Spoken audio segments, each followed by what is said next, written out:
이사야 27장은 포도원지기의 노래로 잘 알려져 있는 본문입니다. 그런데 1절을 보면 그날에, 이 그날이라고 하는 건 두 가지 의미가 있다 그랬죠.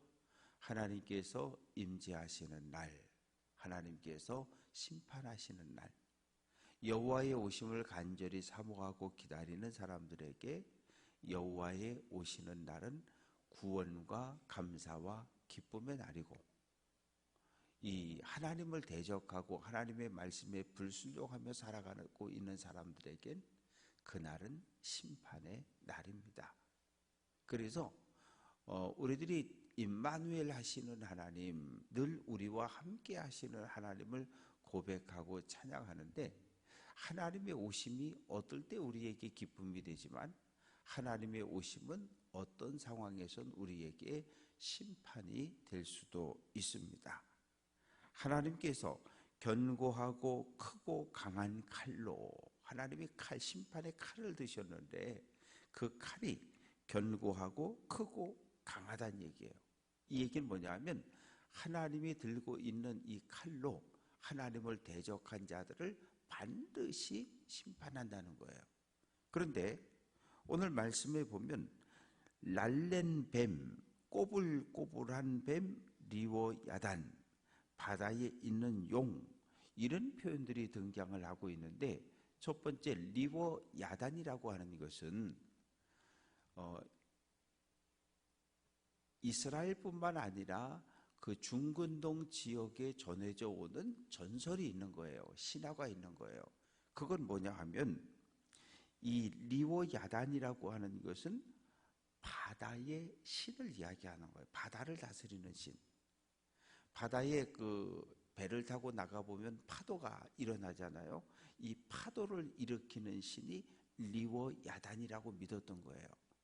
그런데 창세기 때 보면, 창세기 1장 2절을 보면 하나님이 빛이 있으라, 그건 3절이고 3절 4절이고, 빛이 있으라 하기 전에 이 땅에 원래 있었던 두 존재가 있는데 하나는 물이었고 하나는 땅이었어요. 그런데 어떤 상황입니까? 물이 땅을 덮고 있는 그런 상태. 그리고 그 수면 위에 여호와의 영이 왔다 갔다 은행하고 있는 이런 모습으로 있었는데, 그래서 구약 성경부터 신약 성경까지 이 바다라고 하는 존재는 뭘로 등장을 합니까? 하나님을 대적하는 존재. 바다라고 하는 존재는 하나님의 거룩한 백성을 억압하는 존재로 등장을 하는 것이 구약과 신약의 바다입니다. 예수님께서 그 배를 타고 고라사 지방에 갔을 때 군대 귀신 들린 사람이 등장을 하잖아요. 군대 귀신 들린 사람이 그 사람 안에서 막 소리를 지르잖아요. 당신이 나와 무슨 상관이 있느냐고. 그때 뭐라 그럽니까? 나로 너 이름이 뭐냐? 그러니까 나는 군대 귀신이라고. 나를 저 돼지에게 들어가게 해달라고. 그래서 예수님이 허락을 하니까 이 돼지들이 전부 어디 갔어요? 바다로 점뽕 뛰어들었던 거예요. 돼지 자체가 귀신은 아니지요. 그런데 그 돼지 떼 안에 뭐가 들어갔어요? 군대 귀신이 들어간 거예요. 그럼 바다로 뛰어들어서 돼지는 죽었고 엄청난 경제적인 손실이 있었는데 왜 바다로 뛰어들었을까? 이 바다는 귀신들의 본부가 있는, 사탄의 본부가 있는 것으로 이해되어졌기 때문입니다. 그래서 리워야탄, 그 다음에 뱀, 용, 이런 표현들은 전부 하나님을 대적하는 악한 세력, 하나님의 말씀에 불순종을 결단한 악한 세력을 상징하고 있는 거예요. 그러면 하나님을 대적하는 리워야탄이 하나님의 거룩한 백성, 하나님의 말씀대로 살려고 몸부림치는 사람들을 그냥 놔둘까요? 절대 그렇지 않아요. 하나님의 말씀에 순종하는 하나님의 거룩한 백성들을 하나님을 대적하던 리워야단, 뱀, 용들이 공격한다는 거예요. 그럼 오늘은 어떤 거예요? 리오야단이 이스라엘을 공격했던 것처럼 오늘 사단은, 마귀는 어디를? 하나님을 믿는 공동체, 교회를, 하나님의 말씀에 순종하며 살아가려고 몸부림을 치는 성도들을 공격한단 말이에요. 왜? 하나님과 관계 없는 삶을 살아가라고, 하나님에게서 관계를 끊어놓기 위해서. 그래서 1절은 리오야단을 어떻게 한다고요? 하나님이 죽이신대요. 맨 끝에 보면 바다에 있는 용을 죽인다는 거예요. 그러니까 그 사탄의 존재, 마귀의 존재는 하나님을 대적하는 세력인데 역시 하나님의 피조물 가운데 하나예요.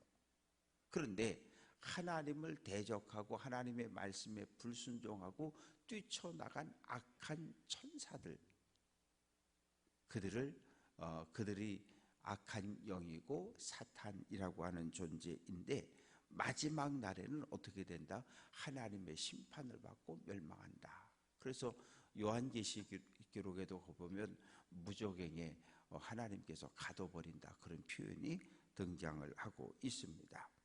이제 2절부터 6절까지는 포도원의 노래인데, 이 포도원의 노래는 어디서부터 시작을 해야 되냐 하면 이 애굽에서부터 시작을 해야 돼요. 야곱의 가족이, 요셉이 애굽에 총리되었을 때 애굽으로 집단 이사를 하잖아요. 그래서 거기에서 430년을 사는 동안에 하나의 민족을 이룰 만큼 많은 백성으로 인구가 늘어납니다. 물론 그 이스라엘 백성들이 늘어나는 것을 원치 않았던 사람이 있었는데 애굽 왕이었던 바로지요. 그래서 어떻게 하면 인구가 늘어나는 것을 줄일 수 있을까? 하나님이 아브라함과 이삭과 야곱에게 주신 약속은 뭐예요? 너희 후손이 하늘의 별처럼 바닷가의 모래알처럼 늘어날 거다. 두 번째, 동서남북 사방을 둘러봐라. 눈에 보이는 이 모든 땅을 너와 네 후손에게 줄 거다. 그런데 하늘의 별처럼 인구가 늘어난 건 애굽이었고, 인구가 늘어났으니까 두 번째 약속을 지키려면 어떻게 해야 돼요? 이 야곱의 후손들이 가나안 땅으로 들어와야 되는 거예요. 그래서 출애굽이 필요했던 거예요. 그런데 성경 말씀을 보면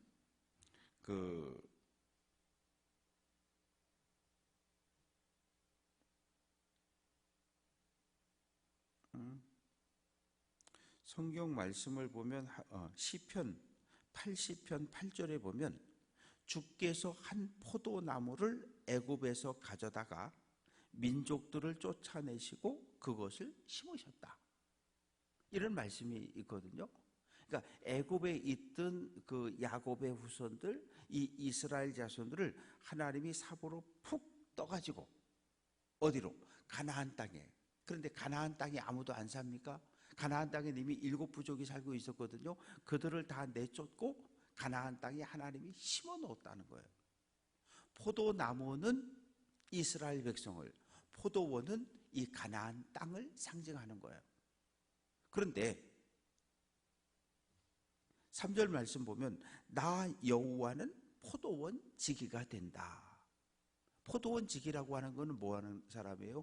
포도원을 관리하고 돌보고 나무를 때가 되면 전지하고 거름 주고 비료 주고 벌레 잡아주고 여우가 넘어오지 못하게 하고 도둑이 들어오지 못하게 하고, 이게 포도원 지기잖아요. 하나님께서 가나안 땅을 보호하고 지키고 이스라엘 백성들을 돌보아주는 포도원 지기로, 농부로 등장을 하는 거예요.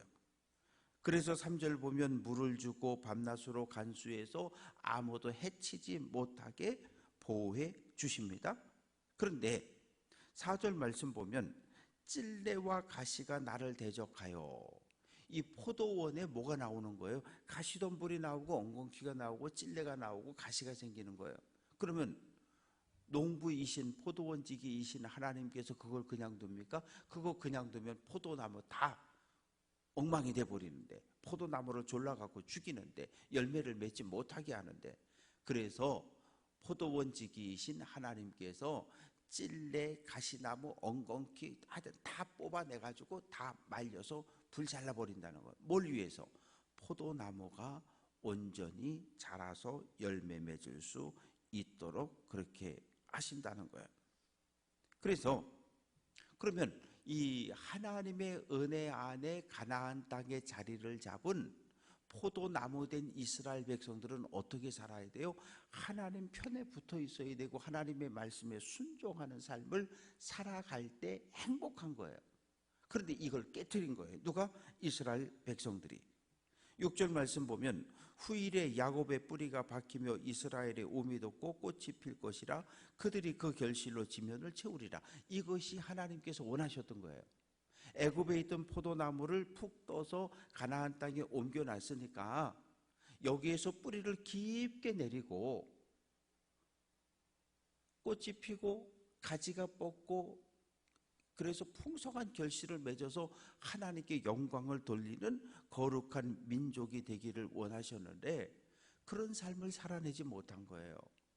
우상을 섬겼고 이방신을 섬겼고 하나님의 말씀에 불순종했는데 9절 말씀 보면 끝부분에 보면 제단을 쌓고 아세라와 태양상을 갖다 놓고 섬겼다는 거죠. 이방의 다른 신들 마루둑을 갖다 놓고 섬기고 이렇게 우상을 숭배하고 이렇게 사니까 어떻게 했어요? 8절 말씀 보면 주께서 백성을 적당하게 견책하사.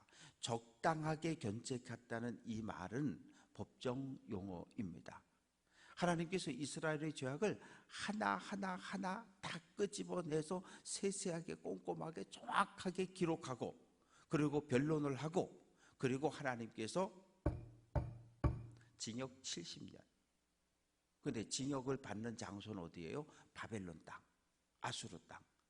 그래서 아수르와 바벨론이 공격해 와서 북이스라엘은 아수르에 망했고 남유다 예루살렘은 바벨론의 멸망을 당했다는 거예요.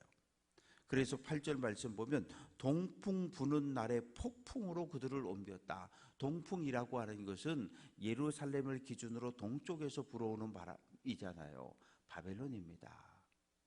아수르예요. 북동쪽에서. 그래서 포로로 끌려갔는데 7절 말씀을 올라가 보면 주께서 그 백성을 치셨던들 하나님께서 이스라엘 백성을 때리셨는데 이스라엘 백성을 공격한 자들을 치심과 같겠느냐.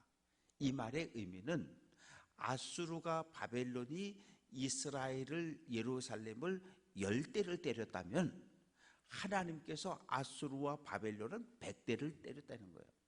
그래서 역사 속에서 어떻게 됐어요? 아수르도 없어졌고 바빌론도 없어졌고 어쨌든 이스라엘은 또다시 1948년에 나라를 세움으로 여전히 이스라엘이라는 나라는 살아있고 회복되어져 있고 그래서 하나님께서 이스라엘 백성들이 지은 죄만큼만 때리셨다는 거예요. 누구를 통해서? 이방 민족을 통해서. 그리고 이스라엘을 멸망시킨 이방의 모든 나라는 아예 하나님께서 멸망시켜 버리셨다는 거예요. 그래서 어떻게 됐습니까? 10절 말씀 보면 견고한 성읍 예루살렘은 적막하고 거처가 황무하며 버림받아 광야처럼 변했다. 바벨론 군대가 예루살렘 성전을 짓밟고 약탈하고 불지르고 그리고 왕궁과 부자들이 사는 예루살렘에 있는 모든 집들을 다 불태워버리고 떠나잖아요. 그러니까 뭐가 되는 거예요?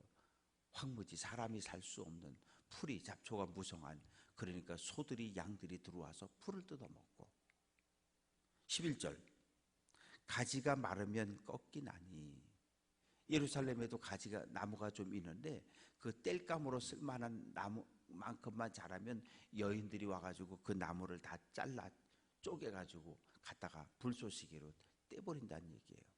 그러니까 이 예루살렘이 사람이 살 수 없는 그런 땅으로 폐허로 변해버렸다는 거예요. 도대체 왜? 11절 중간에 보면 백성이 지각이 없으므로 그들을 지으신 이가 불쌍히 여기지 아니하시며 그들을 조성하시니가 은혜를 베풀지 아니한다. 지각이라고 하는 건 영적 분별력을 이야기하는 거예요. 분별력이 없어요. 하나님을 섬겨야 하는데 바알을 하나님처럼 섬기고 아세라를 하나님처럼 섬기고 마르둑과 하나님 사이에서 왔다 갔다 머뭇하면서 우상을 숭배하는 삶을 살았기 때문에 그걸 지각이 없다고 이야기합니다.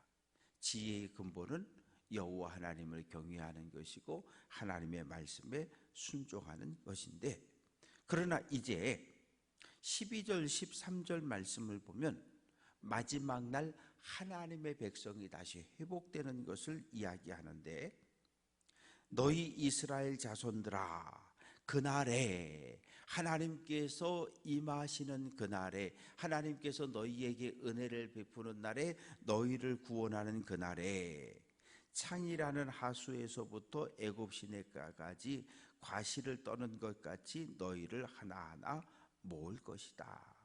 또 13절 말씀 보면 그날에 큰 나팔을 부르니 아수르 땅에서 멸망하는 자들, 애굽 땅에서 쫓겨난 자들이 돌아와 예루살렘 성사 안에서 여호와께 예배하리라. 북이스라엘이 멸망당해서 아수르 땅에 포로로 끌려갔어요. 많은 사람들이 도망을 쳤습니다. 어디로? 제일 많이 도망간 곳이 애굽입니다. 예루살렘이 멸망당했습니다. 바벨론의 포로로 끌려갔습니다. 많은 사람들이 종으로 팔려갔습니다. 살아남은 사람들이 가장 많이 도망간 곳이 바로 애굽입니다. 그러니까 아수르, 바벨론, 디아스포라 유대인들을 하나님께서 돌아오게 하시고, 그리고 애굽으로 도망쳤던 하나님의 거룩한 백성들도 다시 예루살렘으로 돌아오게 하신다는 거예요. 뭐 하기 위해서? 13절 끝부분에 돌아와서 예루살렘 성산에서 여호와께 예배하리라. 예배하러 온다는 거예요. 어떤 하나님을? 구원의 하나님을, 능력의 하나님을. 그래서 오늘 이사야 27장은 13절의 짧은 절이지만 출애굽부터 시작해가지고 북이스라엘의 멸망, 남유다의 멸망, 그리고 다시 포로 70년, 그리고 다시 회복의 이야기까지 이스라엘 역사가 아주 이렇게 압축되어져 있는 성경 본문이 오늘 이사야 27장입니다. 그리고 하나님을 대적한 악한 세력, 리오야단, 뱀, 용으로 대변되는 하나님을 대적하는 악한 세력은 하나님의 심판을 받고 반드시 망한다는 거예요. 이 말씀은 우리에게 기쁨이 되고 위로가 됩니다. 바라고 소망하는 것은 이 하나님을 대적하는 악한 세력은 오늘도 하나님의 마음이 있는 교회, 전도와 선교의 전초 기지인 교회를 공격하고 교회에 속해 있는 성도들의 가정과 성도들을 공격합니다. 우리가 할 수 있는 건 깨어 기도하는 것, 그리고 때때로 고난과 환난이 닥쳐올 때 인내함으로 하나님의 구원을 소망하며 참는 것, 무엇을 믿고 하나님의 구원을 확신하고 오늘 한 날도 말씀을 붙잡고 믿음의 길을 잘 달려갈 수 있는 귀한 성도들 될 수 있기를 주님의 이름으로 축원합니다.